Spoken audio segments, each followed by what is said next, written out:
Hello friend, आज मैं virus के बारे में बात करने वाला हूँ। वायरस किस तरह से इंसानों और जानवरों को नुकसान पहुँचाती है और ये वायरस कहाँ से आती है और किस तरह बढ़ती है, इसके बारे में आज मैं डिटेल में आपसे बात करता हूँ। दोस्तों, मैं यहाँ पे बता दूँ कि बैक्टीरिया और वायरस दोनों अलग अलग होते हैं। कई लोग बैक्टीरिया को ही वायरस समझ लेते हैं, लेकिन इनके गुण, आकार और क्षमता में बहुत ही डिफरेंसेस है। जैसे कि एक छोटे से वायरस एक बैक्टीरिया से 100 से 200 गुना छोटी होती है, जिससे किसी भी वायरस को किसी भी साधारण माइक्रोस्कोप से देखना ज़रा असंभव होता है। और साथ ही मैं यहाँ पे बता दूँ कि बैक्टीरिया जो है खुद से बढ़ती और फैलती है। जैसे कि एक बैक्टीरिया से 2 या 4 या 10 खुद से ही बढ़ती फैलती रहती है। लेकिन एक वायरस को फैलने के लिए किसी भी जानवर या मनुष्य की प्रोटीन की ज़रूरत होती है। यदि कोई वायरस किसी मनुष्य के शरीर के अंदर जाती है तो उनके कोशिकाओं में उपलब्ध जितने भी प्रोटीन होते हैं शोषण करने लगती है,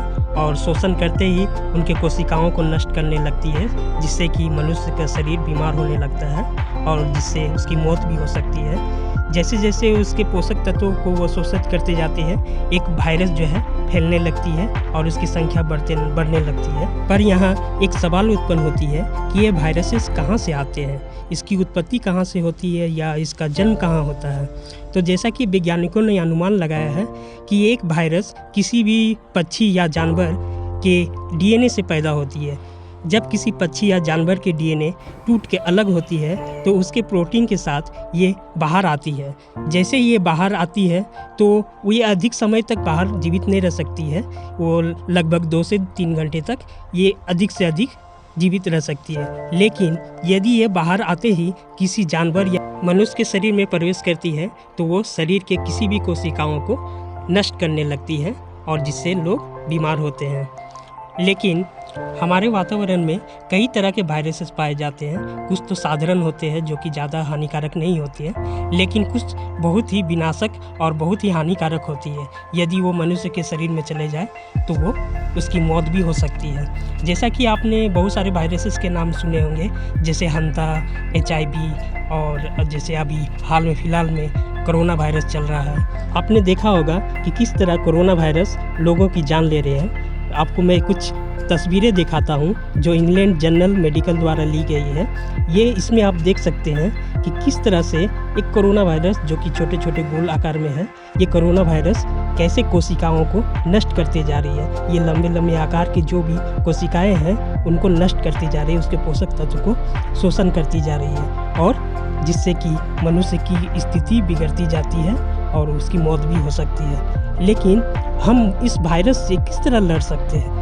यदि हमारे अंदर किसी तरह के वायरस आ जाती है या प्रवेश करती है तो हम इसे किस प्रकार से लड़ सकते हैं? आपने इम्यूनिटी के बारे में सुना होगा। ये इम्यूनिटी जो कि मानव के शरीर के रोग प्रतिरोधक क्षमता होती है, ये किस तरह से एक वायरस को नष्ट करती है। तो हम पहले इम्यूनिटी के बारे में समझ लेते हैं।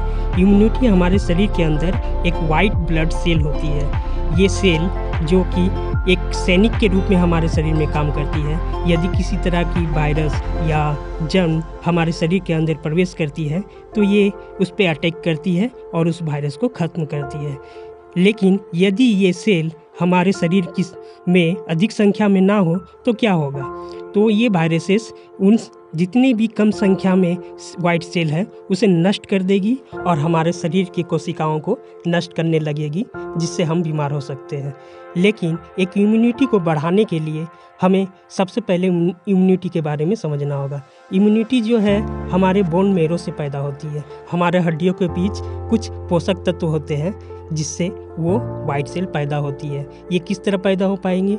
जैसे कि आप अधिक व्यायाम करते हैं, स्वस्थ खाना खाते हैं, विटामिन डी लेते हैं और नींद भी अच्छी तरह लेते हैं, तो इसकी उत्पत्ति जो है अधिक होती है, जिससे कि इसकी संख्या बढ़ती जाती है और किसी भी वायरस को नष्ट करने में इसकी क्षमता बढ़ते चले जाती है। इसलिए इम्यूनिटी को पैदा करना बहुत ही ज़रूरी होता है। लेकिन यदि उनकी संख्या अधिक है फिर भी वायरसेस को वो ख़त्म नहीं कर पा रही है, इसके पीछे का कारण ये है कि ये वाइट सेल कुछ वायरसेस को पहचान नहीं पाती, क्योंकि ये उसे पता नहीं चलता है कि ये हानिकारक है या उपयोगदायक है, जिससे वायरसेस जो है पोषक तत्व को नष्ट करते चले जाती है और शरीर को बीमार करते चली जाती है। लेकिन आपने सुना होगा कि साइंटिस्ट ने वैक्सीन बनाया है। ये वैक्सीन क्या होती है? वैक्सीन जो होती है ये वाइट सेल को इन्फॉर्मेशन प्रदान करती है कि आपके शरीर में इस प्रकार के कुछ वायरसेस है, आप इसे नष्ट करें। तो वैक्सीन एक इन्फॉर्मेशन का काम करती है। वैक्सीन किसी तरह का दवा या किसी तरह की विटामिन युक्त चीज़ें नहीं होती। ये सिर्फ वाइट सेल तक इन्फॉर्मेशन पहुंचाती है कि आपके शरीर में ये विशेष प्रकार की वायरस इंटर की है, आप इसे नष्ट करें। तो इस तरह करके वायरसेस को इम्यूनिटी खत्म करती है। तो मैं यहाँ पे बता दूँ, बैक्टीरिया और वायरस दोनों ही शरीर को नुकसान पहुँचाती है, इसलिए दोनों से लड़ना ये वाइट सेल का काम होता है। जैसे कि आपके अंदर किसी तरह के लक्षण आपको देखने को मिलती है, जैसे कि सर्दी, खांसी, बुखार, इसका मतलब ये है कि आपके जो वाइट सेल है वो किसी वायरसेस या बैक्टीरिया से लड़ रहे हैं, जिससे आपको महसूस होता है कि आपका शरीर किसी विशेष प्रकार की बीमारी से जूझ रहा है। लेकिन यदि ये वाइट सेल अच्छी तरह से काम ना करे तो ये वायरसेस की क्षमता बढ़ती चली जाती है और आपके शरीर को नष्ट करने लगती है। यदि इसके बारे में यदि आप चाहते हैं कि और मैं विस्तार में वीडियो बनाऊं तो आप प्लीज़ कमेंट करें, मैं इसके बारे में और डिटेल में आपको बताता जाऊंगा। आज के लिए थैंक यू।